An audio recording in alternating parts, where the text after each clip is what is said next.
Hello everyone, and welcome back to The Skulk, continuing the full story of Winds of Change.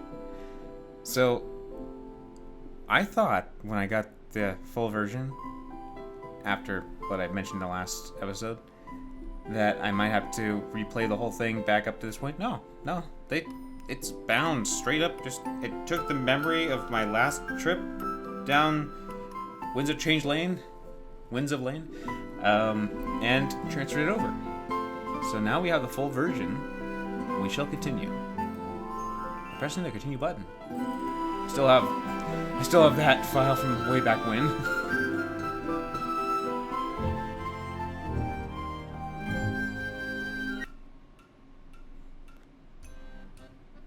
Was this music here before? Probably. Let's continue. Let's move on with our journey. Yes. We've gone through the demo. Or first chapter. It's not really a demo, it's more of a preview. Oh, next map. Oh, we're down there. Mountain Pass. Yeah, we can't get straight into Mazeo Tavern and such without doing this place. Alright, here we go. As we take our first steps away from Valinor, I make note of my surroundings. Not much has changed. Yet in my heart, I can feel an indescribable difference. Not much has oh wait. Crimson leaves litter the ground, remnants of the earlier spectacle. Wow, they look pretty cool, huh? It was definitely a nice send-off. I just hope the Mazaeans aren't afraid. Why would they be afraid? Wait a minute. You retain knowledge of something. Can you retain... I wanted to... Come on! I can't read that fast. I have only one option, so... Many Alestians see it as an ill omen. Really? But they're just leaves. You know how superstitious people can be. I was taught that they're tears from the spirit realm. You know, the spirits crying out. But I don't know why. Perhaps our parents were reaching out to us. Case in point, Pro. Fair enough. Anyway, there was something I had to say. Don't you think it's a little odd to walk around like that? Walk around like what? He looks at me, giving me the up and down. I don't know what he's talking about. And I'm confused. Hey, you no look at yourself. You're like, walking around like that? What? Am I ugly? I just like, hey, I don't look good. You can do my wardrobe then if you like. You mean without holding your hand? You're right. Come on, man. I can't walk around without holding your hand? Come on, let's go. Mind your own business. What are you talking about? You can be neutral and just be curious. But let's be witty. Then you can do my wardrobe that if you like. Actually, that's kind of what I had in mind. Oh. I don't think you should walk around with that blade out in the open. Let's cover it up, alright? There might be spies in Mazeo. Gotcha. That's actually a good idea. We don't know how many eyes will be on us. Hundreds. It might help us get past the gate guard as well. 100 meaning 2 eyes per person, so 50 people. So, you get the point. Do the math. Yeah, they wouldn't take kindly to seeing that. They're skeptical enough of travelers from Valinor. What's wrong with that? What? But we wouldn't do anything. That's exactly the point. People from Valinor would never harm Mazeo, true. But that's what makes it the perfect excuse for wrongdoers.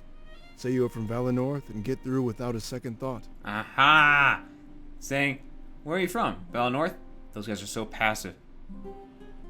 People can use that name and then just sneak on through, because we won't give a second thought, because we know that they're too passive. Curious. That's awful. Yeah. Unfortunately, they're keen on that trick. They'll end up questioning us no matter what we say. Yeah. Understandable. I mean, truth, lies, it exists in this world. It sucks. But it does exist, and we have to deal with it. So we need to cover up the blade. Yeah. I guess it's a good thing I brought this then. Oh, what's it? What is it? He holds up the cloth that was wrapping the blade in the grand tree. It's large enough that I could wrap it around myself as a cloak. I'm positive that they'll ask what's underneath, but it's worth a try. What do we do if they don't buy it? Well, I'll play some of my patented charm. Oh, that's worked real so far. That works a lot so far. We're doomed. Fortane and Valessa share a quick laugh while Pro fumes. Ulrich crosses his arms and starts to come up with a plan. There's still a long way to go, so let's walk and talk. We're losing time, and that's the one thing we can't afford to lose. That is wise. Immediately after, Valessa hands me the cloth from earlier. I knew that many people in Mazeo were part of the rebellion, but not everybody. The gate guards must be an example of those not under Damek's thumb, at least yet. All right. I wrap the cloak around my back, and down the road I go, ta-da-da-dumpty, dumpty, dumpty, dumpty, and fashion the top into a hood. How big is this thing? Maybe not that big anyways. Or big enough. Whatever. The Blade of Exodus, as well as my identity, was sufficiently masked. With a small rope of hope that this facade will work, we continue towards Mazeo. Alright, looks like this episode's gonna have quite a bit of dialogue going. Here we go. Hey, Hi, how you doing? What can you tell me about Mazeo? there's not much to say that you don't already know. It's a trading hub, providing goods and services to Valenorth and Alarenthia. But there's a large piracy scene, providing the more illicit goods and services. The occupation was supposed to make things better, but it didn't. It only created more laws to break, and they haven't even cracked down on them. The mayor has slowly defected to our side after realizing the Triumvirate's true intent. They only wanted the spirit idol hidden underneath Mazeo. We're sure of it.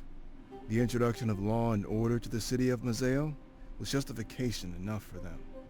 If they truly wanted to keep Mazeo in line, they'd be enforcing the laws they put in place. What can you tell me about the mayor? His name is Grizz, and he slowly defected to our side. He's a good ally to have, especially with the strings he can pull. I doubt our plans would have gotten this far without his assistance. Dang, 1 dialogue to 4 dialogue to 4 more dialogue. This is gonna be quite the big dialogue. How long has it been, as long as it's been in charge? He took part in the occupation, actually, and slowly realized he was wrong. So that would mean he's been in power for a little over 20 years. He was pretty distant at first, but we slowly got more in touch with him. As time passed, he realized he was being lied to. That's what the Triumvirate does. They tell you that you're getting what you want, but it's just a cover to use you. I guess he got fed up and realized that the rebellion could actually deliver.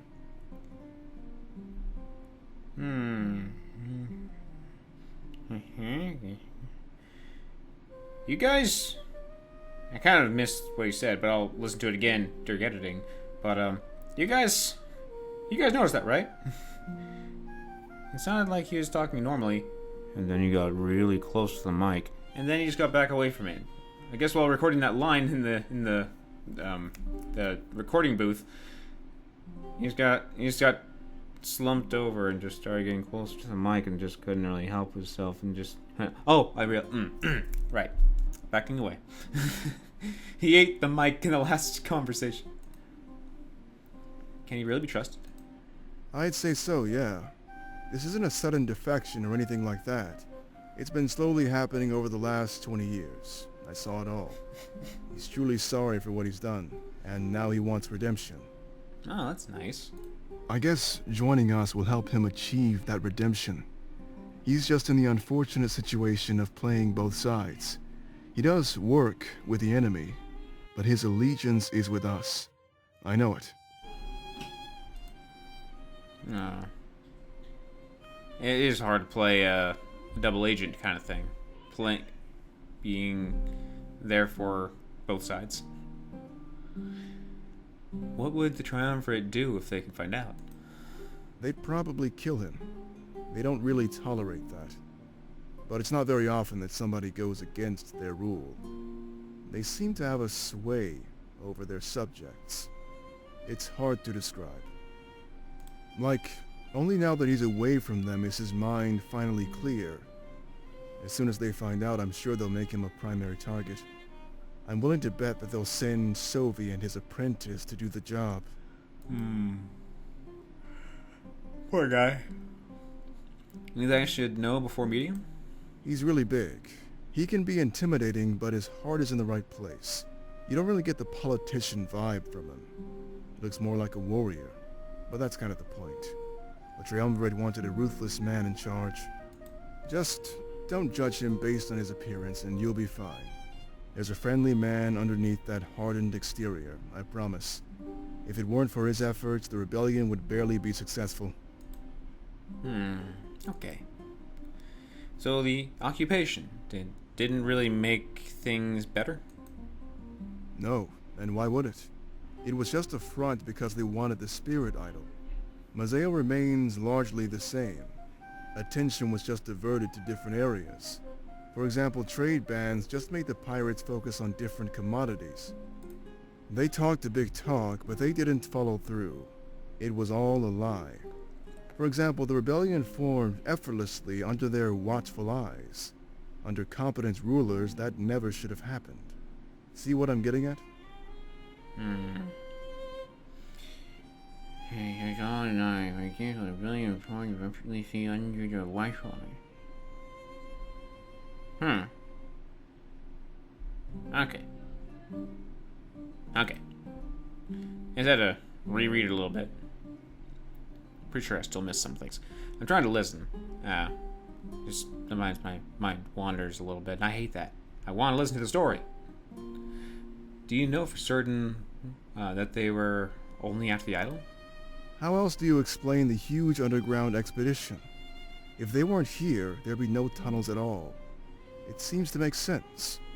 Thankfully, we found it first, so it's up to us to make the next move. I can't think of any other explanation, to be honest, so I'm definitely certain. The occupation of Mazeo was just a front for their true goal, the idol. However certain I am of that, I'm still clueless as to why they'd want it. Where did the rebellion stay before the underground tunnels? We had a deal in place with the owner of Mazeo's Tavern. It's not unlike Peregrino, actually, almost existing as a front. But he didn't want to get caught, since things were coming to a head. So we decided to branch off and find ourselves a new home. That's when Domek set his eyes on the underground tunnels. He'd been going to them for a while, to gather his mind in peace. Who was in charge of Mazeo before the occupation? Nobody. That's what made the occupation such a good excuse. Before they took over, it was a no man's land. Everybody was free. That had both upsides and downsides.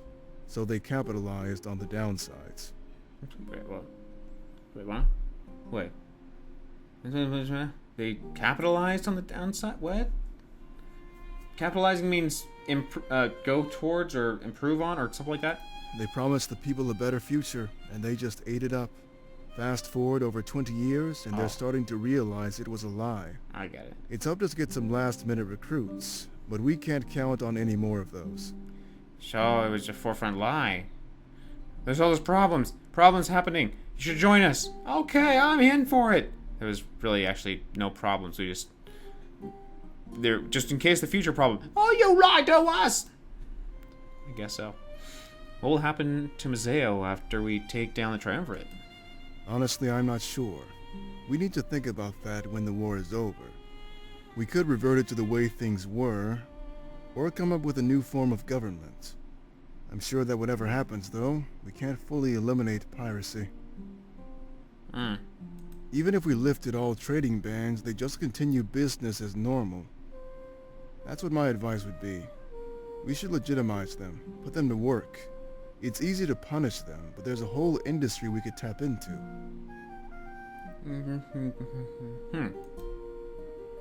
Industry to tap into.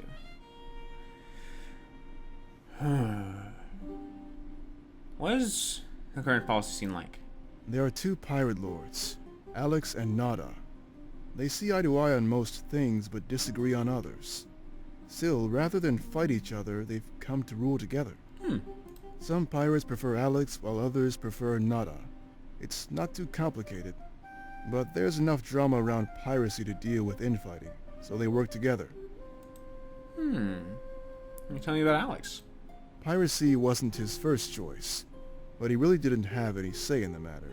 None of the legitimate trading companies would hire him due to his troubled past. He basically takes whatever job he can get, living off of Nada's scraps. Oh. A lot of the local pirates follow after his ideals. He doesn't have delusions of grandeur. The goods he smuggles aren't too dangerous either. It's pretty close to an honest living. He just wants the trade bans lifted, to continue doing what he's doing and be accepted. That sounds sweet. People are, I mean, even though he's a pirate, it's nothing dangerous or bad, I guess. But what is the consideration, what is the way of piracy in this setting?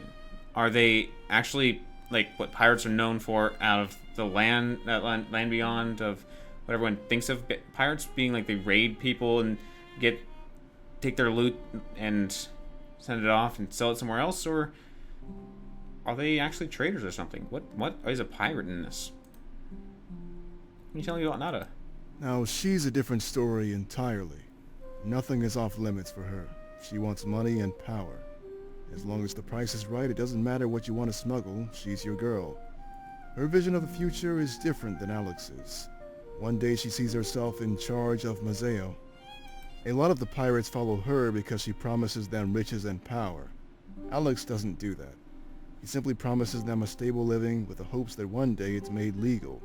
But Nada doesn't care what's right or what's wrong, only about having the most power. Yeah, I don't want power. I don't care for power. I want a nice family to be around. Not like a full-on family, family saying, "Hey, brother," but more like just a nice gathering that you could literally be feeling like it's family.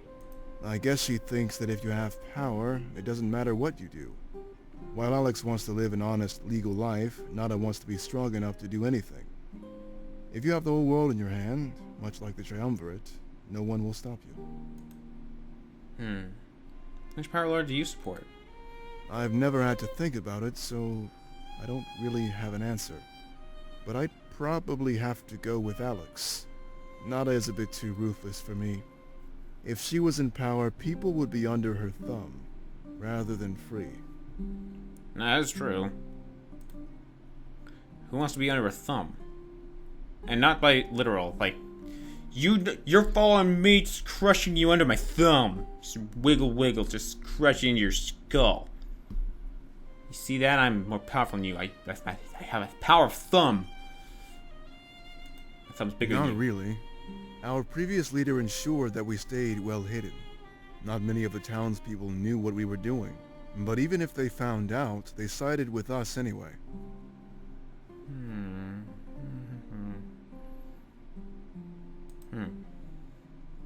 What can you tell me about the previous rebel leader? His name was Salus, and he was a man of pure genius. I know we say that Dominic is a good strategist, but Salus, he was incredible. If it weren't for him, you wouldn't even be wearing that blade on your back. To be honest, if we win this war, it'll all be thanks to him. We have some work ahead of us, but he made it all possible. Not to discredit what you need to do, of course, but you get the idea. Yeah. You are, you think logically, and you have a heart. I like that. How do you keep your operations so secret from everybody? It's not that hard to be secretive, especially when you have to be. We never slipped up, precisely because we couldn't afford to. It's also a bit easier with your key players hiding behind positions of power. By that, I mean nobody would question Grizz or the Elder of Valinor. So because of that, him and Salus were able to meet and plan things without suspicion. Essentially, we had the perfect cover. After Salus passed, we just exercised discretion. So when you get someone high enough ranks and then being able to be in the seat of power or responsibility or something like that, people look up to you and don't question you too much. I guess because you're there, so they think you gain that seat for a reason. Not everyone feels that way, of course, because, well, there could be nasties sitting in seats like that. Are you absolutely certain that there are no spies within the ranks? Yes. Thank you for that answer. If we are open with the locals, do you think they'd support us? With the knowledge I currently possess, yes, I think they would. Over 20 years later, the Mazaeans are starting to realize the Triumvirate was lying. They promised to turn Mazeo into a utopia. Just look around when we get there. It's not. Their words seem to mean a lot to people, even if their actions don't follow suit. In my opinion, it's only a matter of time before their promises fall on deaf ears. That is, if we don't take them down first. At least we will be keeping our promises. Dang, all that dialogue was in one of these sections. Holy crap, we have a long way to go. But it's information, and it's a good story. They put a lot of effort into the story and character. It makes you feel like you're getting information. You're learning about their world, and that's good. Anything else you want to tell me about yourself? Depends what you're wanting to know. Just give me a try. How old are you? Old enough to be tired of answering that question. Sorry. What was your family like? I consider Domek and the Rebellion to be my family. If you mean my birth family in Alarenthia, I couldn't tell you. We weren't very close, and I left for the mainland as soon as I could. Would you go back to Larenthia if you needed to? Depends how much you're paying me. Okay, understandable. What can you tell me about your relation to Sylvie? There isn't much to say. He always pops in to mess up our plans. Every time we battle the Honor Guard, he's right there with them. The Triumvirate barely leaves their castle, so he's almost like a stand-in for them.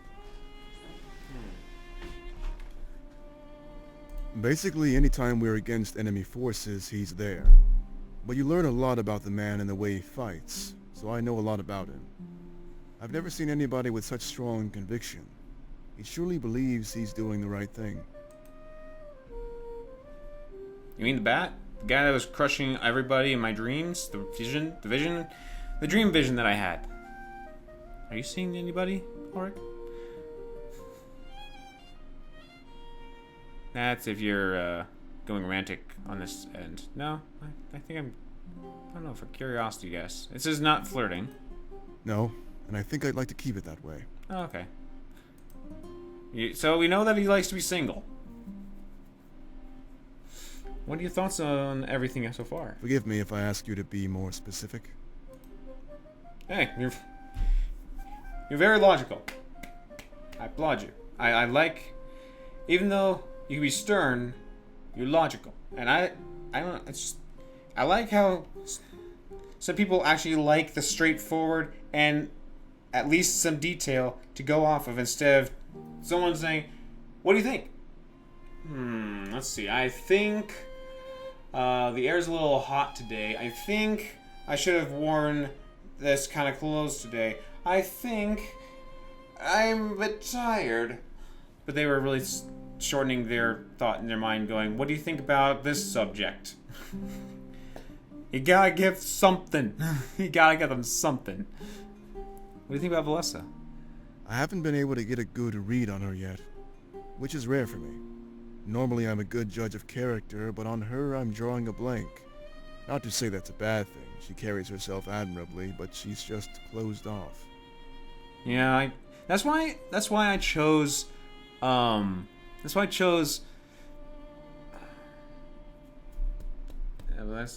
14. I chose 14 to be the leader, which quote unquote turned out to be corruption.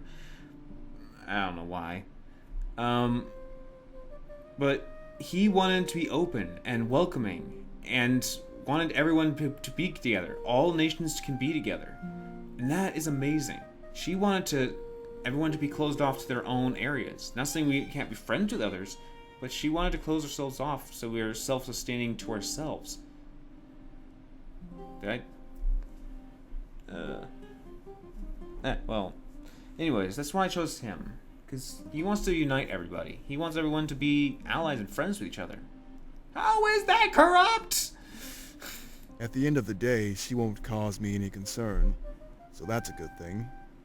But I find myself wondering why she's so scared to open up. It's not like we'll hurt her. Some might say that's a personality trait on its own, but not me. I like to dig deeper. I just hold back because I know that everyone has a personality that is unique to them, how they feel about certain subjects, such as religion. They don't want to hear anything that is taboo or against their religion at all, and that can get hurt or offended, aggressive, whatever it is, when you weren't meaning anything bad by it. And then there can be vegans or carnivores, people out there, people that love meat, and sometimes they just have certain conversations. So mainly, you don't know how you can speak to someone, what you can talk to or get to know about someone, joking wise. Sometimes you think this humor that I'm doing is fine because lots of people enjoy it. Then you come across one person that saying, "Why do you think that's funny? That's sick, dirty, or gross, or inappropriate, or immature. Just whatever." There's many different people out there. So he likes to dig deeper. I wouldn't mind, but it's hard to do that when you don't know what someone's gonna react like. I think of 14. Honestly, he's a little much. Energy-wise, I mean. I used to be like him when I was younger, but it's better to conserve your energy. If you waste it without thought like he does, you won't have it when you actually need it. And that's pretty much why I'm so calm all the time. I'm waiting to put my energy to good use. Normally that good use involves either a fight or some stiff drinks. You'll see. Once we get to Mazeo, there's a tavern that gets my highest recommendation. Well, I liked what you were saying, and it's really good that you can conserve your energy for the proper means, fights, if necessary, because you are a hired hand. But why? I mean, personally, just because I don't care for it, why drinks? Anyways, it's good to conserve your energy for proper means. You can get drained. Unless you have excess energy, but just don't overwhelm someone around you. What do you think of Pro? We don't seem to get along, but he's actually one of my best friends. He just has this way of poking fun at everybody. It's his way of showing love. With a troubled past like his, I wouldn't be surprised if he thought that's what love is. And just a short thing, because I know I ramble a lot. That is true. People can grow up with different ways of seeing the world because of how they were raised and where they were raised around. Because if someone's growing up with, let's say, parents that spanked you when you did something wrong, instead of telling you or calmly telling you or showing you a more proper way or something like that, saying, no, this is a little better. This is better. Being calm or quiet or calm and collected and caring instead of going, no, don't you freaking, no, just, yeah, whatever. You can have different ways of growing up, and not just the family. It could be your surroundings, your environment, people around where you live and go. That can really determine how someone lives and learns and acts later on. What do you think? What do you think of me? You're good at following orders. I'll give you that much. I'm not sure if you're just clueless or full of national pride. Either way, it's a good thing. We can't have you full of doubt.